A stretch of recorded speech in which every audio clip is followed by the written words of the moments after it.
say we've had a lot of interest in today's session, and I guess that shows we're running this as part of the wider Climate Fringe events. So I'm hopeful we'll have a few people who perhaps are interested to know a bit more about social enterprise generally, as well as organisations within the social enterprise sector that have an active interest in the environment. Obviously, we all know COP26 is coming to Glasgow. I think we look forward to it with some sense of anticipation and hope. I think that there will be some real action that comes out of the talks at COP26. We're going to hear a bit today from a number of social enterprises in terms of activities they're doing around environment. We've got a number tackling kind of recycling, upcycling, and that kind of whole waste agenda. We've got organisations that are very much connected, I guess, much more with kind of nature-based projects and helping people really understand their natural environment. And organisations, again, I guess, that will have a focus on working with commercial aspects. I'm thinking of people like Spruce there, Austin, in terms of working with companies to help them on waste diversion as well. So we've got a broad range, and within the social enterprise sector, I think it's fair to say we've got lots of organisations out there that take a really broad view in terms of setting up organisations with social and environmental targets. So I'm hopeful that we've given it a few minutes for people to get in. I know there's still a few more registered than are here, but we're going to carry on. I'll just introduce our speakers for today, let you know what's coming. Please, as ever, do use the chat function, do use the Q&A. It's a chance for you to post comments, to ask questions, and we'll be coming to all of those at the end once we've heard from all of our speakers. So we're going to start today's session hearing from Bev at Redeem Exchange. Then we're going to move on to Austin from Spruce, to Gillian from ReMode, to Bill from Fun and Fit Bike Kick, and we're going to finish with Hugh. So I hope you'll be really inspired by today's presentations, and without holding back the session any further, I'm just going to ask Bev if she wants to kick us off for today. So thank you, Bev. Absolutely. Bear with me 2 seconds whilst I get set up.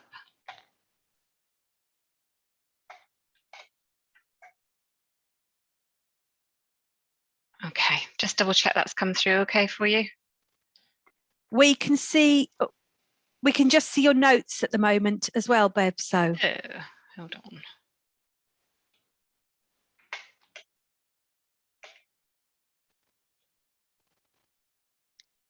It's always the way. We did a test before we went live and it was perfect. There we go. Brilliant. Is that better? Lovely. Yep. Good. Okay, so brilliant. Okay, we're good.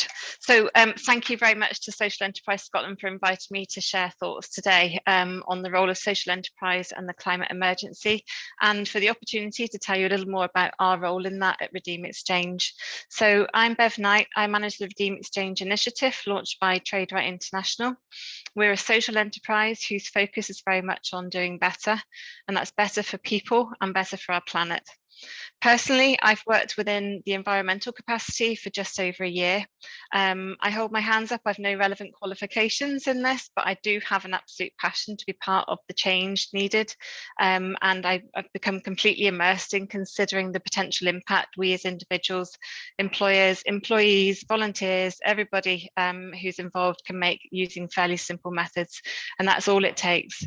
So this morning, I'm going to talk you through some of the challenges we face in terms of climate change, what role we as social enterprises can play as part of that, and give you an overview of what our circular economy initiative at Redeem Exchange offers in support of other organisations reaching net zero in the years to come. So social enterprise, I appreciate that a lot of us will know exactly what that term means, but I quite like sort of the simplicity of spelling it out. By breaking down the term, social relates to society, people, community. Enterprise relates to a project or business. And when you put those two words back together, you gain the definition as we've stated here. And simply for the context of today, a social enterprise can be described as a business that puts the interests of people and planet at the centre of all they do. We are driven by a social and/or environmental mission to create positive social change whilst reinvesting profit in the communities and individuals who need it most. What we should remember, though, it doesn't define necessarily the actual model. There are multiple variations. So looking at climate change, there have always been natural variations in climate, and this isn't a new phenomenon. Climate change has been drastically accelerated by human activities since the 19th century. We have seen CO2 rise by 50%, and 12% of that rise has taken place in the last 20 years. In 2019, this year set all sorts of records, and they aren't necessarily ones to be proud of. Almost 400 all-time high temperatures were measured in the Northern Hemisphere, and between the 1st of May and the 30th of August, records were broken in 29 different countries from the temperatures measured. Continued climate change will really begin to transform our lives, especially in terms of food and water shortages. Food will be harder to produce. We will see rising sea levels and extreme weather events, and poorer countries will suffer the most. Our natural environment will see polar ice and glaciers melt, causing more flooding in low-lying areas. Wildflowers, there we go. So introducing all my environmental parts there. Wildfires will become more likely, and we're already witnessing these changes coming about. Natural habitats of animals begin to alter also, and we'll see them forced to look for new locations to live and breed, and we're like to see some extinctions as a result. So social enterprises are such that they can adapt to change. We are innovative ideas, and we can action those really quickly, especially when we adopt the can-do and will-do attitude that we're all known for. We are fixers, we are doers, we aren't non-committal or indecisive, and we'll meet change head-on when the needs arise. The opportunities are there, and we are uniquely positioned to move quickly when they arise. This is exactly how my role at Redeem Exchange came about. Like many others, when COVID came in, it brought TradeRight International, who launched Redeem Exchange, to the point of closing. We were approached because of our knowledge through our natural skincare products to become involved with the Scottish Government's PPE steering group for hand sanitizer. And within 3 weeks, we'd completely adapted our business from natural skincare products to actually bottle hand sanitizer for the NHS.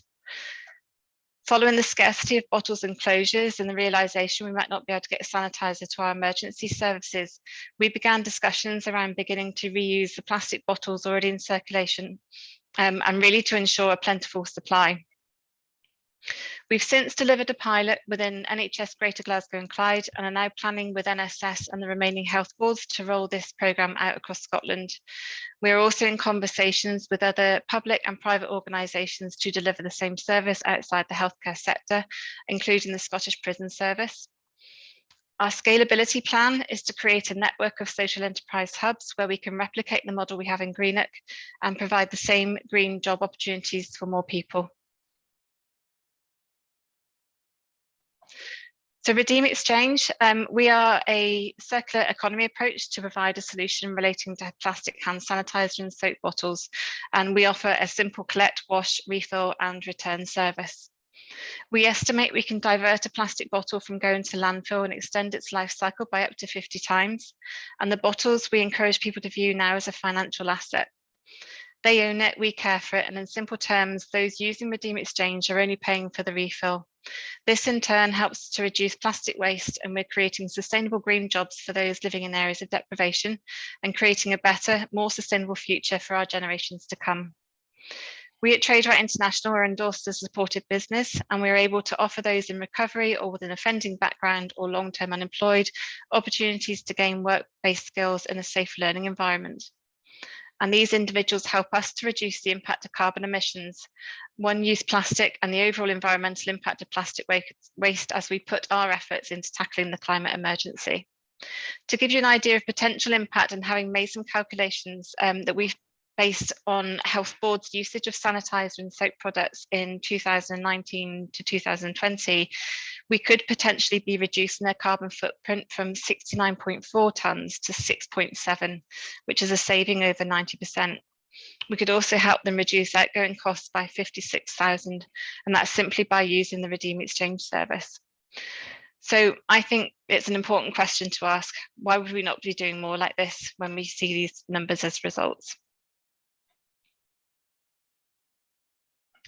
Thank you for the opportunity to share what we do here at Redeem Exchange. Of course, I'd be happy to answer any questions, and something I've always fancied saying, so please forgive me. Back to you in the studio.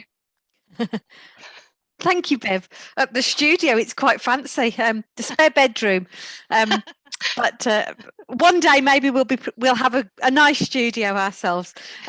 Thank you, Bev. That was I think a really good introduction, and I think really, for me, highlighted that real strong connection between social and environment that I think we'll see come through in our presentations today. That's at the core of the social enterprise model. It's really those two things coming together. I'm delighted now to hear from Austin. As we go on to hear about spruce carpets, I'm reminded of work I was doing myself back in the late 90s, actually following the golf championships up in St Andrews, where I was on my hands and knees with a Stanley knife, pulling up the carpet after the 3-day event, brand new carpet all put down, and setting it up ready to get recycled. So it's again something that's my only involvement with carpet recycling, and I know you'll have lots more that you can share with us, but over to you to hear a bit more about spruce. Thanks, Naomi, and thanks for the invite to join the webinar today. It's really gracious of you. And just to take a sticky point for the wall, it won't be your last involvement with a Stanley knife now that you've mentioned it. So just towards the end, I'll come back to you to sign me up. So thank you for that. Hi folks, Austin Hardie from Spruce, a reuse organisation focused on carpet and vinyl flooring reuse, established in 2005, and we basically spend all of our time helping larger organisations, manufacturers, wholesalers and suppliers we provide a sustainable reuse solution to their flooring waste. And if any of you have ever been in Spruce and seen that waste, it's the last thing you would call waste. It's a tremendous amount of material of very high quality often, that when it gets to the end of rolls, so it's new post-manufactured material, and at the end of rolls, manufacturers, suppliers and wholesalers landfill it in large quantities. And we think some really smart people in 2005 thought that was a really bad idea. So we decided to do something about it, or at least try and do something about it back then. So 3 clear aims for Spruce. One is to provide that sustainable solution for those manufacturers and suppliers for their what they would call waste, for their bulky carpet waste. That's our diversion aim. The second one is to utilise that material to make sure particularly low-income households and other organisations in the social sector get access to that material and can get good quality flooring coverings at a really good price. That's our social aim. I think our third aim, in terms of our economic aim, is in doing 1 and 2 above, to make sure we provide as many volunteering and work experience opportunities for people who need them as possible. So diversion aim, social aim and economic aim, we try to blend all 3 of those in equal balance in Spruce. I want to talk a little bit about, as a small social enterprise, what are we doing? So we do annually about 150 tonnes of what we call donations. So we access about 150 tonnes of material from a whole range of brilliant suppliers who support the work we do, who we kind of bother often to see if we can get more of their material as often as possible. So those guys make a tremendous contribution to what we do. And on average a year, it's about 150 tonnes of material that are diverted from landfill. So we spend most of the day helping them reduce their footprint. I think within that, it's really important to consider always what we are doing to reduce our footprint. So earlier on this year, we took our carbon footprint, we measured our carbon footprint. I'm not sure how many organisations, having read the report that Duncan referred us all to earlier in his communications with us, a lot of social enterprises find it quite difficult to figure out what their carbon footprint is. And a few months ago, I thought, I'm going to sit down and try and do this. So I went to the UK government's carbon factors tables and basically mapped out our energy, our waste, our transport, and all our other issues in terms of our business model, and sat down and worked out the spreadsheet, and it was surprisingly simple. So the first thing we've done as Spruce a number of months ago was to understand what last year's carbon footprint was, and it was 27.8 tonnes of emissions, or emission equivalents that we were producing. from our business model of day-to-day operations. We've set ourselves some targets that may not seem overly ambitious, but we've set ourselves in this year a 10% reduction, which is about 2.8 tonnes, by using electricity better, by using our gas supplies better, by focusing in on our transport. Very standard things that actually, until you measure them and go through the process of calculating the carbon footprint on it, I tended to take for granted. It is what it is. Well, it's not once you measure it, and that kind of screams at you, what can you do to reduce those emissions? So electricity, gas, water, transportation, and general waste, we've really focused on. We're trying to make sure that we bring that 10% reduction to it. All of that generates about 25 tonnes of our 28 tonnes of emissions in a year. Those are called scope. Those people may be familiar, so forgive me. All of those are scope 1 and scope 2 emissions, and direct and indirect emissions that you can control or be an active participant in. There's a third category called scope 3, which are direct emissions that you can't control. And for us, that's the materials we receive from our donors, the heavy carpet waste. What we tend to do is that's about, we can't use all of that 150 tonnes. A percentage of it is not able to be used. So what we have to do is that stuff is either waste to energy or it's landfill. So after you go through 3 or 4 free giveaways, once you do the cleaning of it, once you do the marketing of it, ultimately there will be a waste product from that. And that's about 3 tonnes a year off of the 150 tonnes we bring through the door. 2 big issues for us as an organisation is transport. Transport accounts for 36% of our total emissions in a year as a small organisation.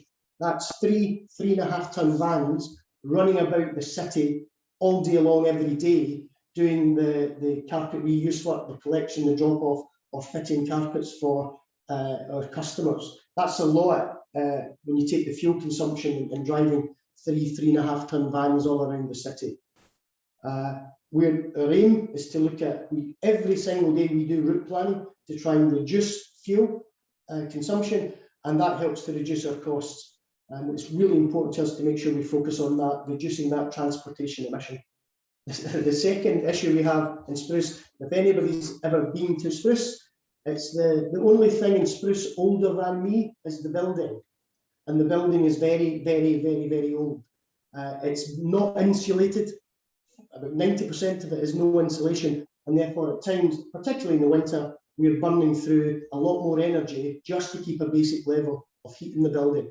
We don't own the building, it's a warehouse, there's a sale room, and there's an set of offices on it. It costs a lot of money to heat it. We don't own the building is important because to spend thousands of pounds insulating the building seems to be a zero sum for us. Our only option in terms of our forward planning is to move from this building into either buy a new building or lease a much more energy efficient building. If we don't do that, it will become more and more and more, less and less fit for purpose and more of a cost, an onerous cost to us. So we continually wrestle with the output from the building because of the age of the building. I think it's about 120 years old. It's an old industrial warehouse in the southwest of Glasgow, in the Govan area, and it presents us no end of problems. So for us, understanding the emissions from transport, understanding what we can do to minimise the emissions from our premises are the 2 big issues in helping us try and reduce our overall footprint for this year against what we had 28 tonnes of last year. I'm conscious of the time we have, but I want to talk a little bit about COP26. In terms of working with flooring manufacturers and distributors, COP26 will kick off in November. There will be 35,000 square metres of new flooring used for that conference. That's an enormous amount of flooring, and actually pretty high quality flooring in terms of carpets and vinyls. Roughly, to give you an idea of that, it's about 240 rolls of carpet material. Now, after the conference is finished, it will be lifted. What we're doing at the minute is working with the 2 key agents for that flooring for the conference, and we've brilliantly, working with them, managed to elicit commitments that 240 rolls will come to Spruce at the end of that conference. Now, to give you an idea of it, Spruce probably use about 60 rolls a year. So even if there's some wastage in the 240, that 35,000 square metres of flooring, which I know would have been put onto several Arctic lorries and headed straight to landfill or waste to energy burners, is coming to Spruce. We will stage that in premises and then reuse that in people's homes, predominantly low income or no income homes. The quicker we make them warmer and friendlier homes, the better it will be for those people in those homes.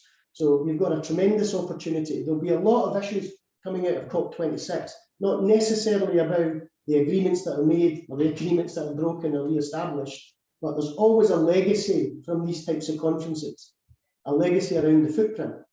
And I think we're doing a tremendous amount to help part of that footprint by taking that 35,000 square metres of material, and over the next 2 years, we will reuse that material in the mission of Spruce. And I think that's a pretty good end to the COP26 story for me personally and for Spruce as an organisation. And hopefully for thousands of families and hundreds of organisations who will pay nothing like they would have done normally to get good quality flooring in their houses or in their offices or in their premises. So hopefully that was roughly 6 minutes-ish.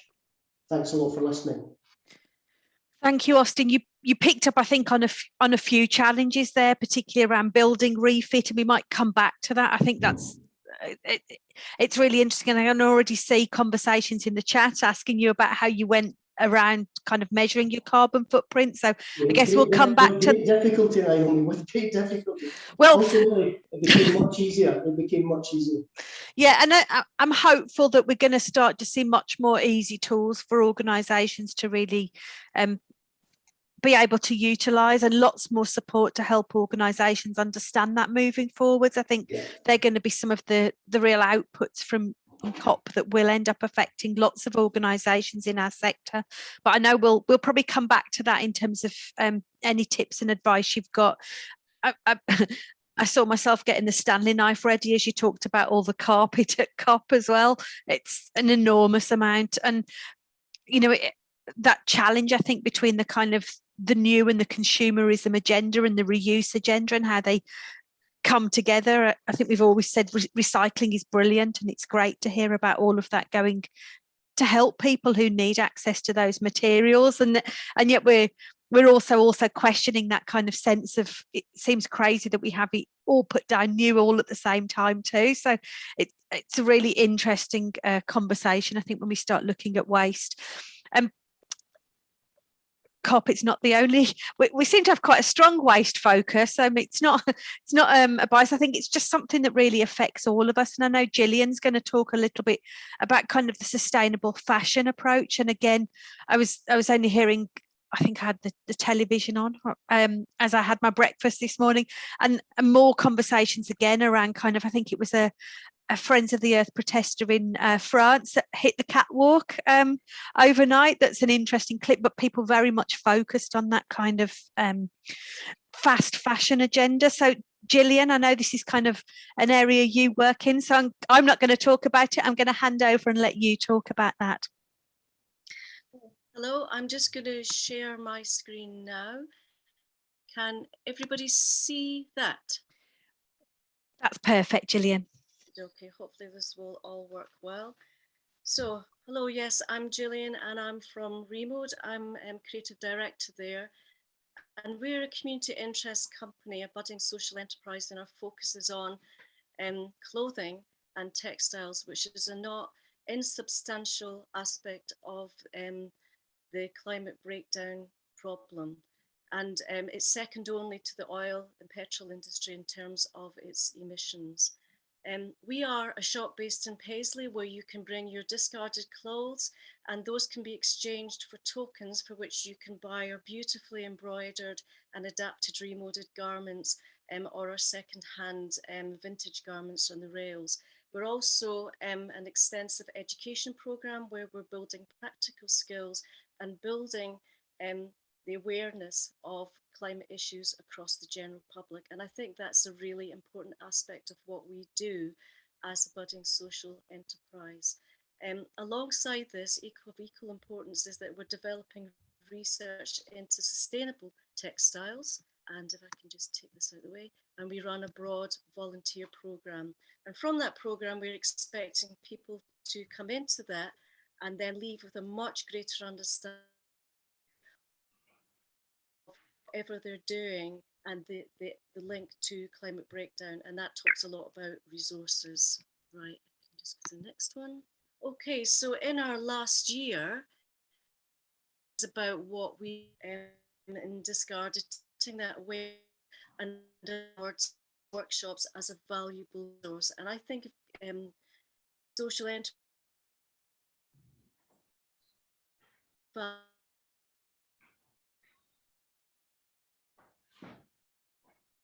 what we have is this valuable resource, starting point materials.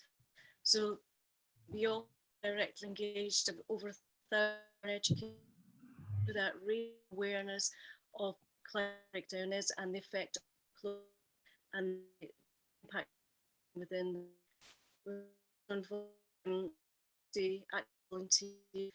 They've given us of time and doing stuff at ReMode, which makes ReMode a really good living, breathing example of collaborative effort in tackling climate breakdown, climate change. Keep pressing the wrong button, sorry.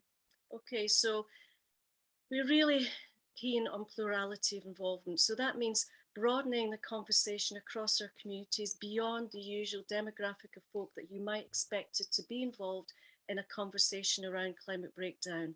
And we're doing that by reviving, supporting traditional local habits in communities who really know all about firefighting economically, and traditional habits like passing it on, mending, sewing clubs and running menages, those sorts of things which are very old fashioned seemingly now, but I think have some kind of place in the present. And as a social enterprise, we're looking at supporting those. So we're also connecting displaced peoples, new settlers who are coming to Scotland, who actually bring some really fantastic attitudes and repair and make habits from their own cultures, which we would do really well to learn from. And we're putting that in motion in our programme of what we're doing. So we're modelling practical and diverse solutions for our basic material needs, the stuff we need as human beings to survive, by familiarising communities with new technologies and innovative fibres, so it's turning people's minds away from the big story around cotton, which is hugely problematic as a fibre, presenting fresh perspectives on fibres like nettle, which grow very easily in Northern Europe, but there's very little support and infrastructural support for small businesses who are interested in developing these kinds of fibres like nettle and hemp to make clothing. And they're it was used to be known as the silk of the north and really has a lot of potential. But also through our research work, we're learning from models of the past, looking at small scale local businesses. This image you see here is of the Tyree Knitwear factory in the 1980s, which the Highlands and Islands Development Boards helped to set up. So it's an example of a small enterprise that we can learn from. We're interested in zoning in the hyperlocal, raising public understanding of the climate crisis. So it's not only just about developing a vital business model, but one that actually really involves people, demonstrating localized alternatives to mega manufacturers and building strong links between hands that can do and minds that can do. And I think that's a really important aspect of building that sense of agency, that we're not just hopeless and helpless in the face of this. We think that we need long-term funding, not just short-term funding, because of the amount of energy, time and money wasted in set up and wind up for small businesses, social enterprises and learning programs. Also from the roots up learning and learning institutions, curriculums that centre on sustainability rather than bolt on little upcycle projects. But really, we should be way beyond that. We're also looking at shifting values beyond the enclosures around institutions doing research, but involving our communities in collaborative and solidarity-centred research. I'm going to leave you with a little comment from one of our volunteers and volunteer coordinator, who I think are infinitely more articulate.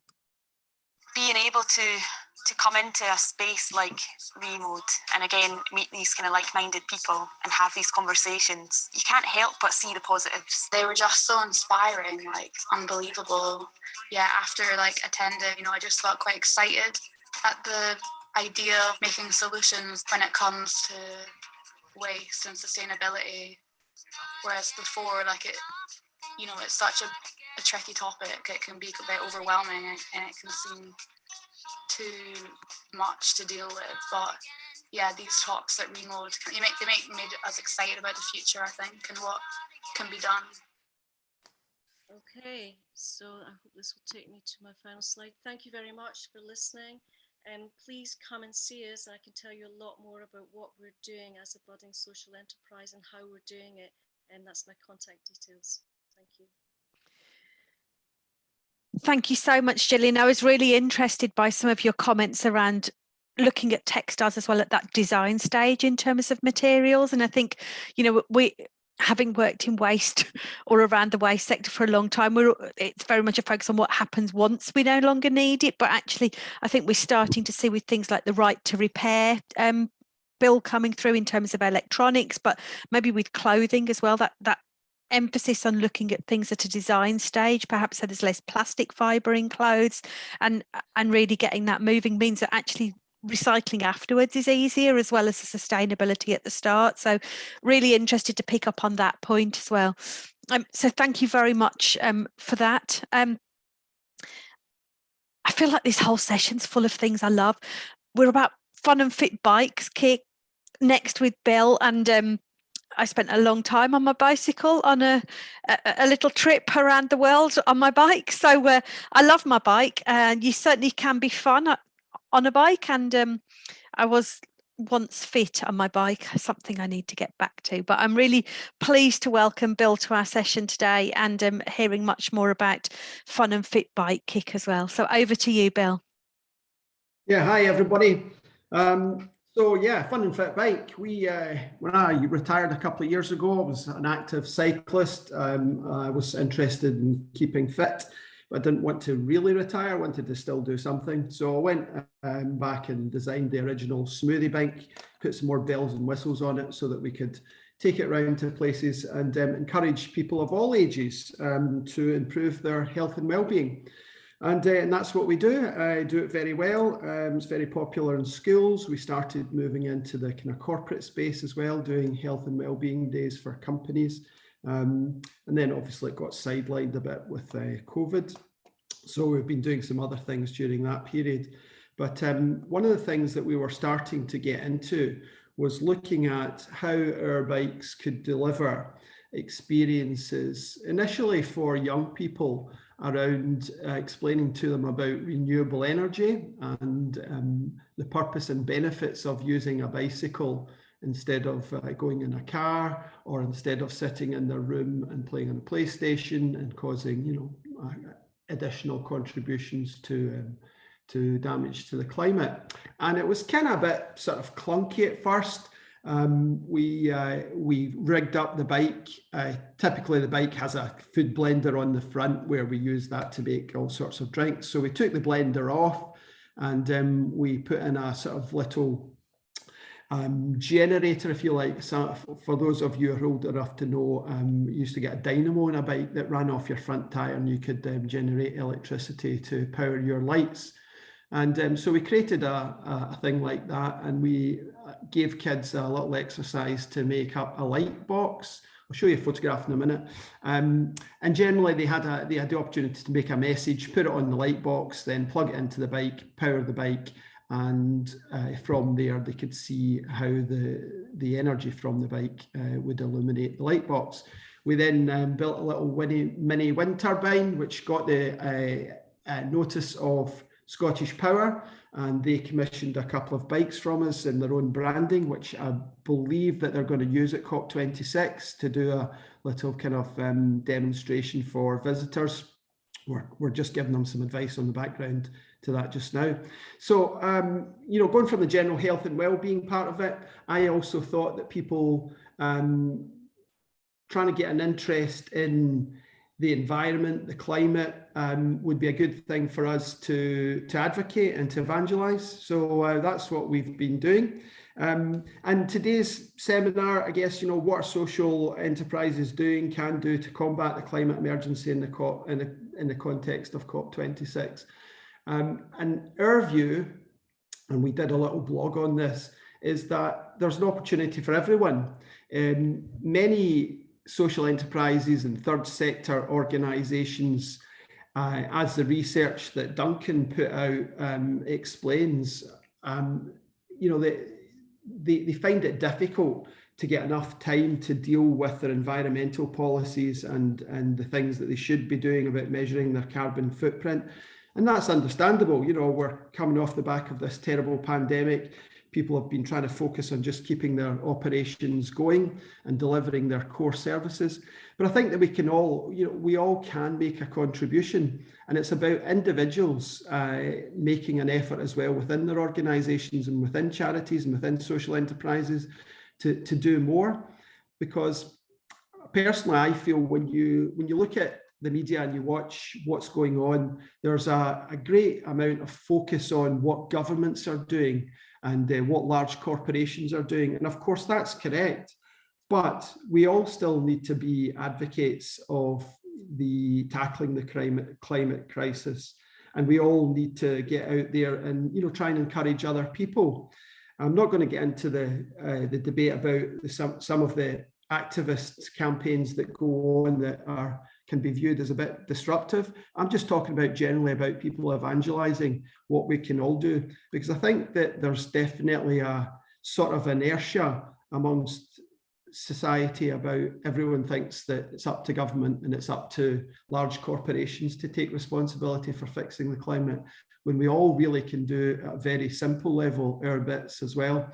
And so we try and get that across in our experiences as well with the bike, explaining to kids about even not using electricity in the house to blend their smoothies and juices, but to make it a bit of fun, to get a bowl out, to get a whisk out and to mash up their fruit and put in their juice and do it that way. And I hope, all these these small contributions, I guess some people would dismiss and say, well, that's really not going to make a difference. But I think that if 1,000 people a week in Scotland went out and had a go on a bike rather than sitting at home watching TV for an hour, then all of these things can add up. So that's our very simple view of it. I was just going to show you a couple of photographs, if that's okay, about how we... I'll just bear with me 1 second. Stop the share for a sec.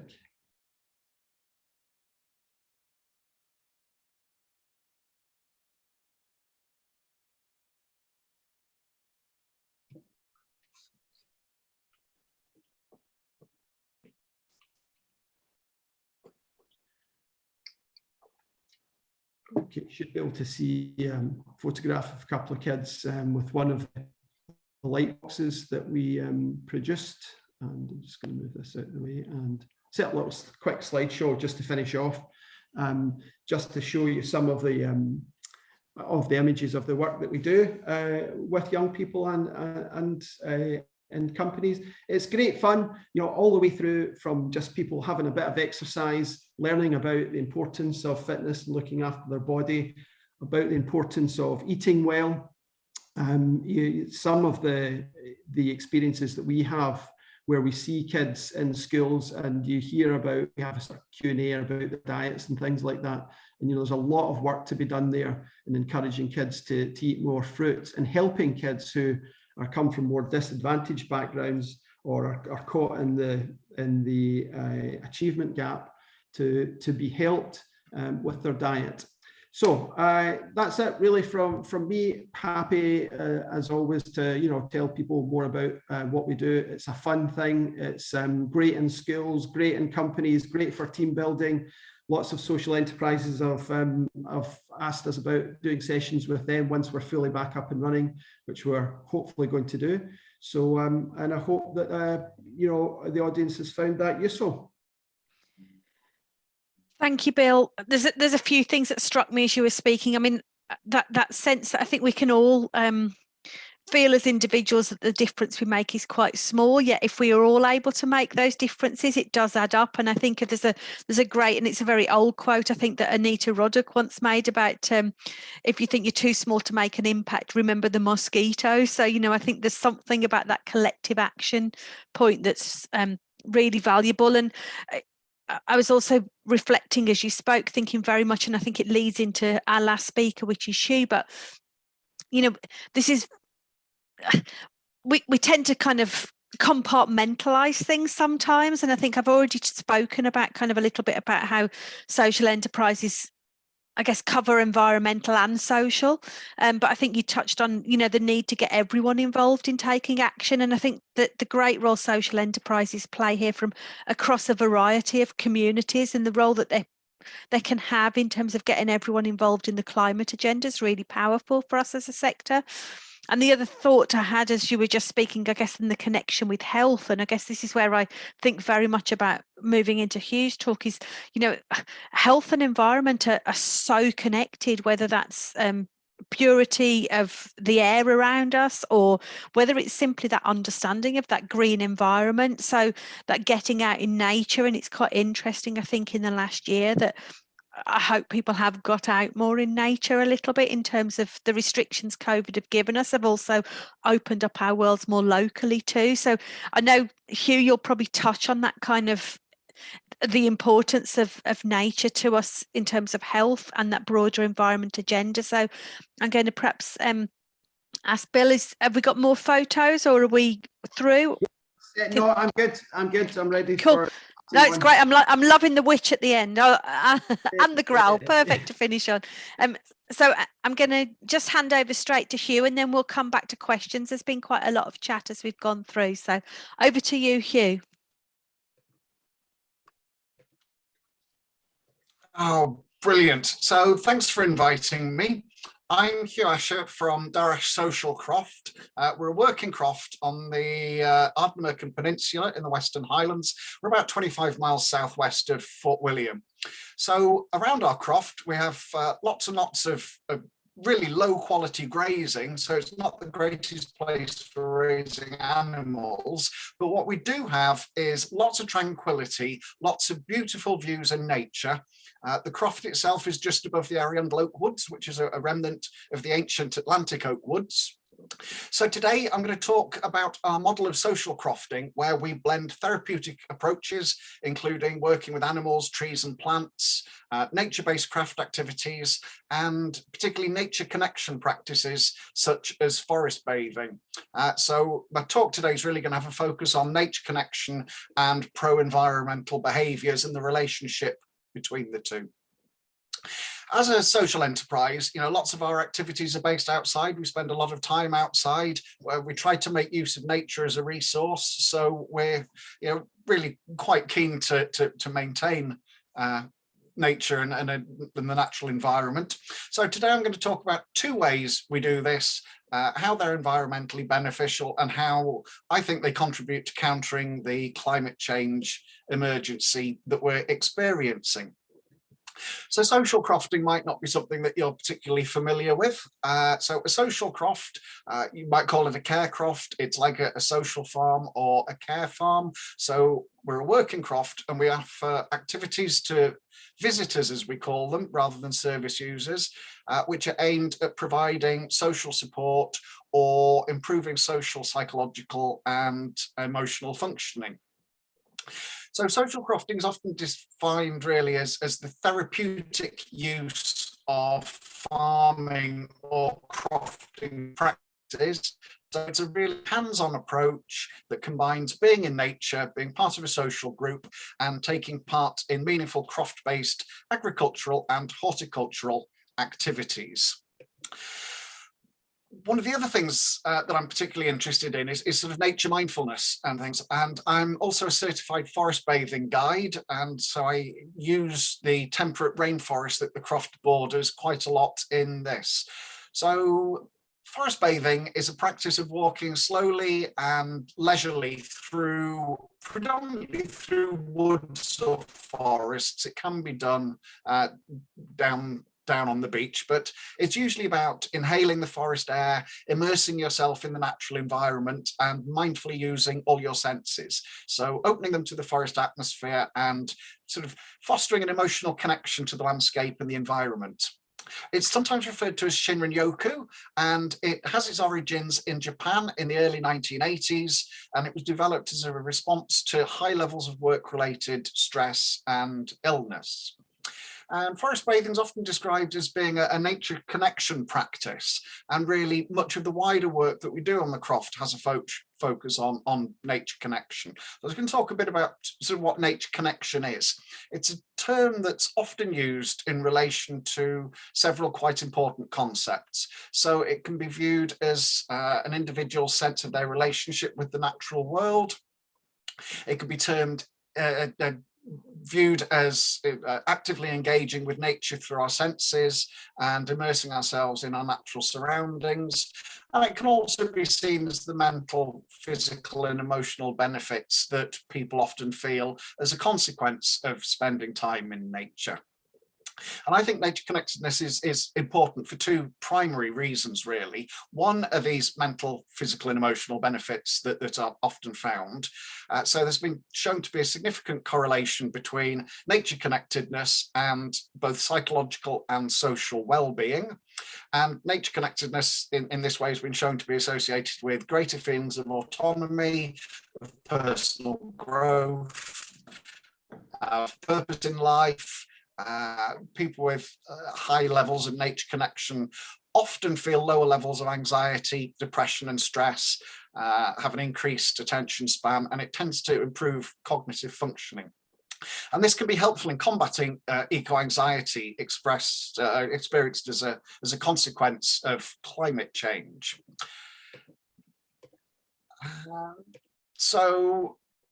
Secondly, the second important thing is, just as individuals experience benefits to their health and well-being of nature connectedness can also have benefits for the wider natural environment. Nature connectedness is often seen as leading to more pro-environmental attitudes and subsequent behaviours. So there's quite a growing body of evidence that people's relationship with nature profoundly influences their behaviour towards the environment. And people with high levels of nature connection are often found to do more for nature, both in terms of reducing their impact on the environment through limiting their use of resources, and also through taking positive action to help wildlife. And so one of our income streams as a social enterprise is through selling these small booklets that provide handy pocket-sized guides to forest bathing, to nature connection, to sit spot, which is a key practice within forest bathing. And most recently, we've started selling booklets and producing them around coping with eco-anxiety. And the ideas for these came out of COVID restrictions. We were looking for some way to support people to make the most of their hour a day outside as it was. And we ended up producing these. The first booklet was a small booklet of forest bathing invitations. We got a grant from Think Health, Think Nature and the Highland Third Sector Interface. And we had 2,000 of these booklets printed, which we distributed through the Highland NHS area for free. As I mentioned, our latest booklet's about coping with eco-anxiety, including the role that nature connection can play. So what we do know is that whilst nature connection usually reduces anxiety and depression, in terms of eco-anxiety, we quite often find that people who experience greater nature connection appear more likely to experience this particular kind of anxiety. Worrying about the environment is kind of understandable if you care very strongly about it. However, kind of beneficially, increasing your nature connection and engaging with nature can also remind people that they're not passive observers of the climate crisis, but they're an integral part of nature and the natural world. And hopefully this is a way that nature connection can help people cope better with eco-anxiety. So please feel free to email me if you have any questions. And there's a link to our booklets. Thank you very much, Hugh. I think, again, that's really shown us, I think, very much that this isn't a kind of something we can compartmentalise. We've touched on health. I think we can see how climate really affects the poverty issue as well, in terms of the impacts that climate change will have on people from not just poorer countries, but even here, as the weather changes and we see energy costs rising, you know, we can start to see some of those effects here. And I think sometimes it's always very easy to sit there and actually be quite pleased to see our temperatures rising a little bit in Scotland, but understanding that in the context of potentially increased rain and flash flooding, and really understanding what that means is quite complex as well. So I'm going to just perhaps ask Hugh, if you just stop sharing, and then we'll just have all of our panelists on in terms of any questions. That'd be brilliant. So there's been lots of chat, I think, and a few questions, and I'm perhaps going to start on one just because it was prompted. I guess, Austin, you talked a little bit about measuring your carbon impact, and as you were speaking, I'm always touched on kind of that thing around we don't manage what we don't measure. And I think there's something about, look, when you start to measure, you start to put a focus or a magnifying glass on what you're doing. So I just wondered, one of the questions that came through is about whether people are using any particular tools or frameworks out there. So I just wondered, when you went to look at measuring your own carbon impact, did you find tools out there available? Do you think we need to do more to signpost towards some of those? One that got mentioned in the chat, I think, was the Planet Mark. And I just wonder if you've utilised any of those at all. I think simply, Naomi, what I did was, there's a relatively simple process about defining the area you want to measure, their warehouse, their sale room, their offices. So you've got to define the measure space from which you want to measure your footprint. I first of all went to UK government's greenhouse gas conversion factor calculation tables, which scared the living bejesus out of me when I opened those tables, quite frankly. I thought, mathematician I'm not, what does this mean? So I shut them rapidly and went away and had to think about it. And I went to the Zero Waste website, and there was a really, really helpful webinar recording on there that actually gave us a step-by-step methodology. Define your space, define your emission points, gas, electricity, waste, all these kind of things, put them into the scope 1, 2, and 3, then go back to the tables and identify from the tables the conversion calculations relative to fuel, electricity, the types of fuel. Really, once I went through the Zero Waste webinar, it was tremendously easy to put together a simple spreadsheet. Go and find out the measurements for your kilowatts per hour of electricity, or your gas measurement, or your fuel usage, the types of vans you have and the tonnage of those vans. Pretty easy stuff to find within the business. If you know, I don't mean it's to hand, it's a nuisance. You've got to go dig it out. Once you've got it and you plug it into the spreadsheet, and I just made the spreadsheet up quite simply in Excel, used the calculations, did the multiplication and the division to turn it into tonnage, and hey presto, you then, actually, really interesting bit isn't doing the spreadsheet, it's then going back and thinking about the spreadsheet and then walking the environment again to say, am I really content that those are the right measurements, and am I really content that we're doing enough to look at how we reduce that footprint in that area using that type of fuel or those transport methods. So that was a good thing for us. It was relatively simple, take a couple of hours, go through the zero waste methodology, dead simple. We're not attached to any frameworks. I report our footprint to our quarterly, to our board, to our trustee board, and we set the target collectively of a 10% reduction. We agree the strategy for the transportation, we agree the strategy for reduction on property. We go through each of the elements and say, are we on a green tariff for electricity? Are we getting the best value for this from a carbon footprint point of view, as well as from a cost point of view?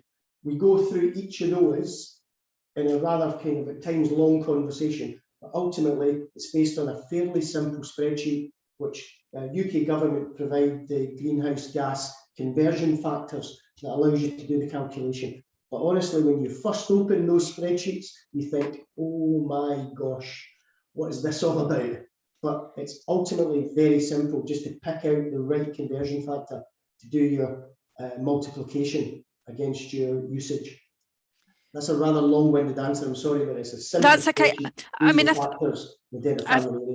I think there'll be lots more signposting that happens. I think to recognise actually that, particularly for SMEs and social enterprise businesses, using complex tools is quite difficult. We don't have necessarily always specialists in these areas, or someone that's just focused on the sustainability agenda. So, you know, finding easy tools we can use is going to be really important. And Zero Waste Scotland, I think, run a number of different kind of free training modules, and I think we'll see more of those getting promoted, I guess, post COP as well, just really encouraging people.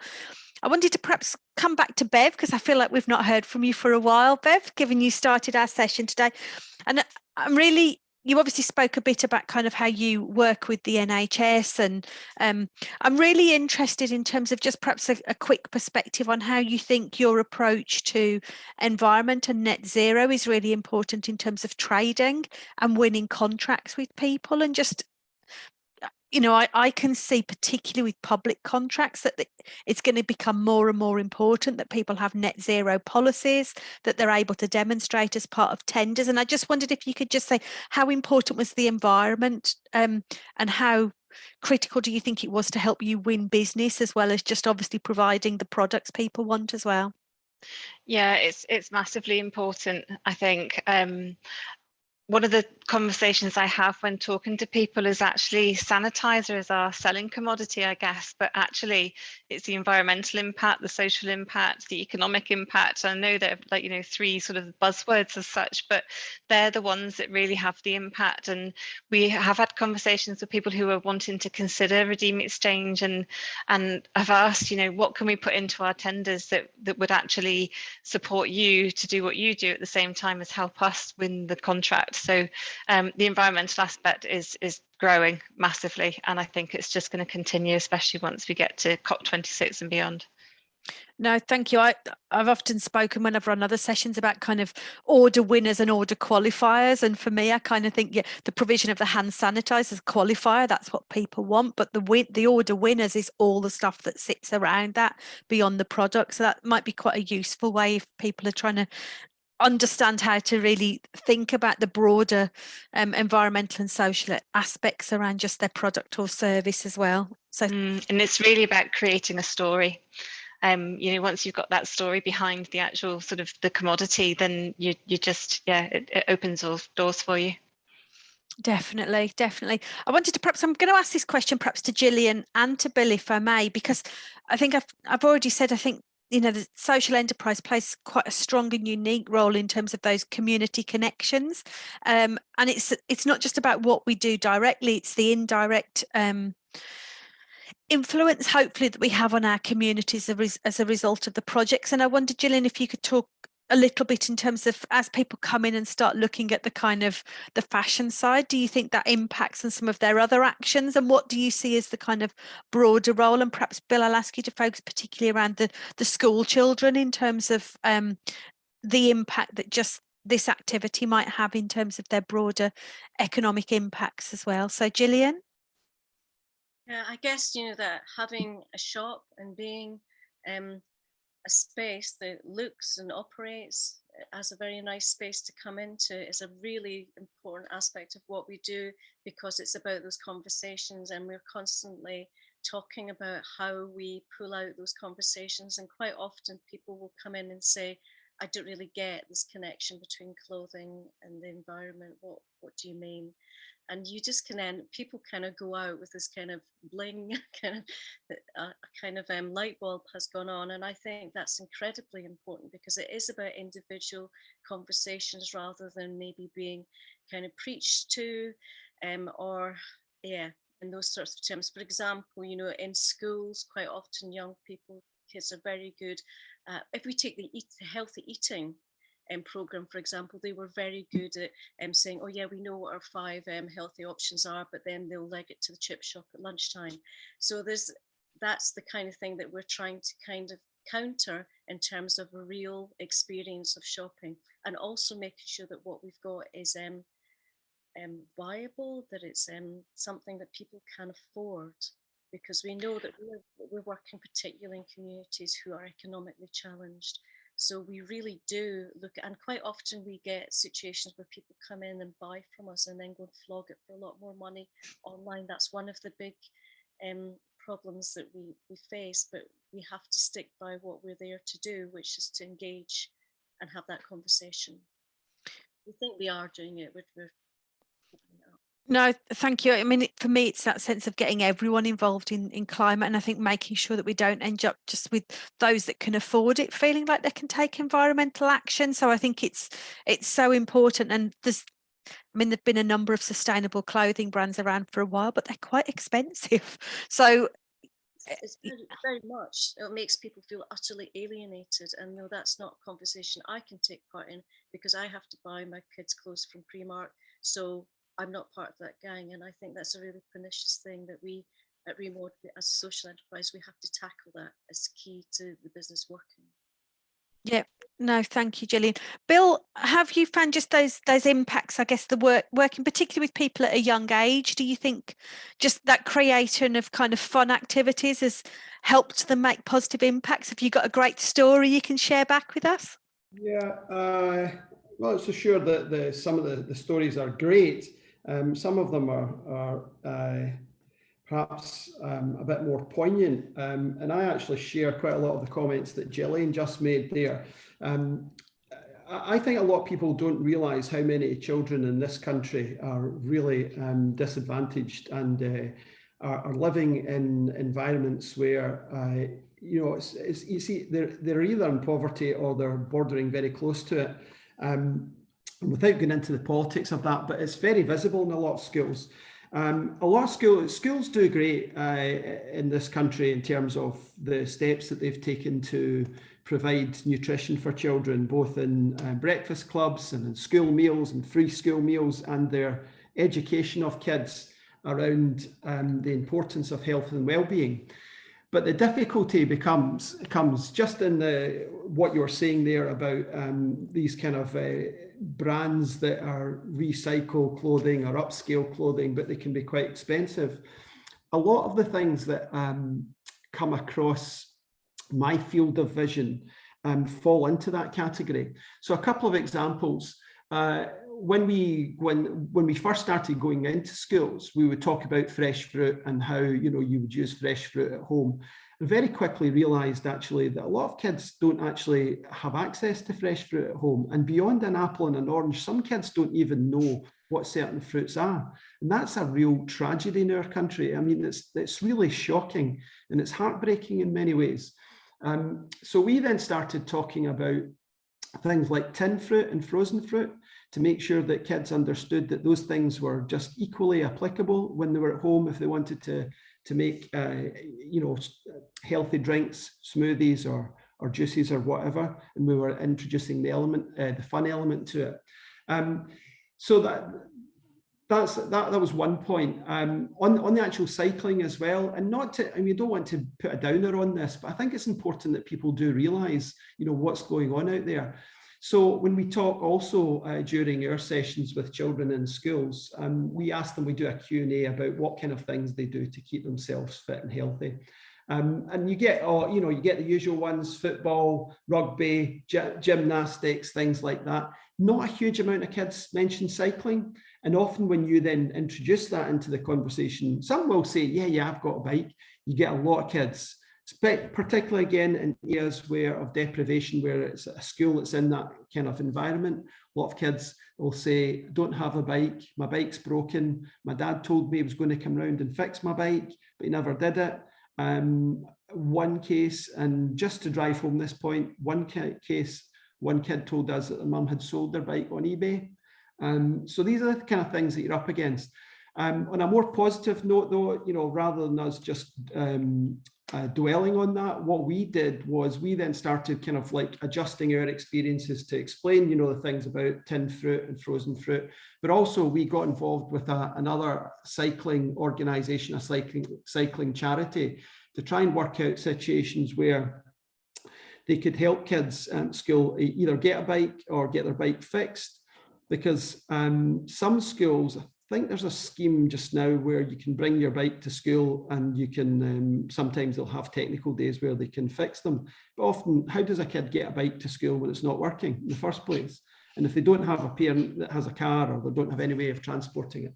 So there's a lot of challenges there. But as I say, on a positive note, we're trying to make our contribution. We've got some funding from a couple of organisations recently, and we're going to be starting to do a bit more about a booklet about extending or explaining to kids, that it doesn't just need to be about fresh fruit, that it can be all sorts of other things, and finding ways for them to do other exercises if they don't have a bike or if their bike's not working. Thank you, Bill. I think it's a really important reminder to us all that we have to, it's really making those connections with communities and understanding the challenges different people have about taking that action, that individual action we talk about. It's different for everybody. I even think of simple things like buy recycled paper, but actually it's more expensive. So, how do we balance all of that with the top tips we share with people, with the challenges they face on a broader perspective? So, yeah, conscious we don't forget that. I'm aware we've already run over time. I was expecting we probably would, given we had 5 panelists on and such diverse opinions, and or not diverse opinions, but diverse projects. I just wanted to come back just on one thing. If we're looking at perhaps just the one thing that you think would be the practical thing that an organisation should look at if it's trying to make changes to really focus on making environmental change a bit more, what would perhaps the one tip that you give perhaps non-environmental social enterprises in terms of the key thing that they should look at or perhaps do? And I'll perhaps just go around, and hopefully that leaves today's session with a couple of useful tips. So Hugh, I'll start with you because we haven't heard from you for a little bit, and then if people just want to come in with some just quick thoughts, and then we'll close today's session. I think probably the 2 things that we focus on that I think everyone can is plastic use and driving and things. So one of the things we try and do is focus on using as little plastic as possible and cutting that down. I think the thing that shocks me most is about recycling and things is the quantity of plastic that we use as an organisation, and also we recently got an e-assist delivery trike. So when we take our booklets and things to the post office, we try and do it by delivery trike rather than driving there and back. So that I think there's little things that everyone can do. Thank you, Hugh. Bev, that led us nicely into plastics, so I'm coming straight to you for the next response. It did indeed. Yeah, I think the big thing for me is reuse as opposed to recycling almost. We can use so many other products more than we actually do, but also the smallest thing can have the biggest changes. Don't always look for the biggest impact. It's any alteration you can make to what you do can have an impact. Thank you. So don't feel like you have to change everything. It's better to start with something than nothing. Or absolutely. Yeah. Bill? Yeah, well, I think a couple of things. Austin was talking about measuring carbon footprint, and I think that's something that all companies should really do, definitely. It seems a little bit complex, but I think they should make the effort. I think as well around the office environment is making sure that electricity is used to a minimum. People so often leave lights on, leave machines plugged in, dead easy to just go and switch the kettle on and then leave it boiling and so on and so forth. So I think all of these small things, because I think it's the small things that you could potentially persuade people to do. I think the bigger things, people start to kind of get a bit anxious about how they go about doing them, and then that's when inertia kicks in because they think, oh, I can't really make a difference. So small things first. Thank you, Bill. I'm definitely all for always drinking a cup of tea every time you boil the kettle. So thank you. Gillian, and then we'll finish with a top tip from Austin. Yes, I think this kind of links in to what Bill was saying just about energy use. I mean, just renting buildings. We're in a shop that has got quite poor insulation, and we've done what we can with our own money to improve that so that the next person who takes that on benefits from it too. But COVID has been a nightmare because we have a shop with the door open and we're facing winter. Last winter was absolutely awful when we had the door open, heaters on and things. It's just really, you know, that thing of saving money with any kind of energy saving drafts, insulation you can put in place. And also much more related to my field, people small businesses getting hoodies and t-shirts, brand new hoodies and t-shirts, promotional ones specifically for one event. It just makes me ill. The thought of that waste is just really, please try and think about doing something which you can do with a badge or something you can pin on, and that those garments can be used again, because that's yeah, that's a big waste. It's really practical stuff, isn't it? But just so important to think through. And Austin? I'm going to just echo Bill, and yourself. If you don't measure it, it's not going to get done. It is relatively very simple to measure it. And I think the process of measuring it really gives you a kick around thinking about your usage of energy and how much waste you're generating in different parts of your building or your enterprise. My second point would be to encourage as many enterprises in the sector to work with other enterprises, to talk to them, those enterprises that are doing something around it and want to do something, more forums to talk about it and give kind of free, easy advice and encouragement. So much the better, yeah, and supporting each other in our own sector is a darn good thing to do every day of the week, frankly.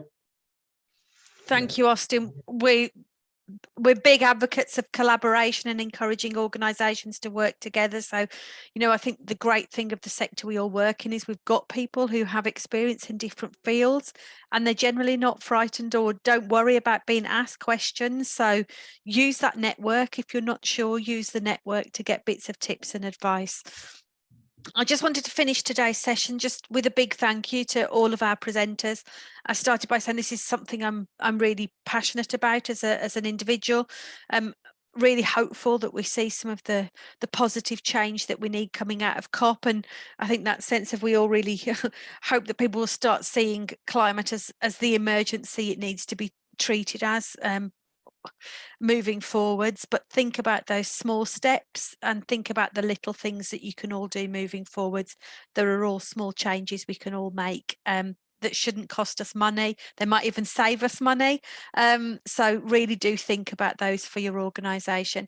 A big thank you to our panellists. I know we'll be coming back to environmental topics. It's going to be more and more important moving forward. So a big thank you, and yeah, let me know when you need me with the Stanley knife, Austin. Thank you very much.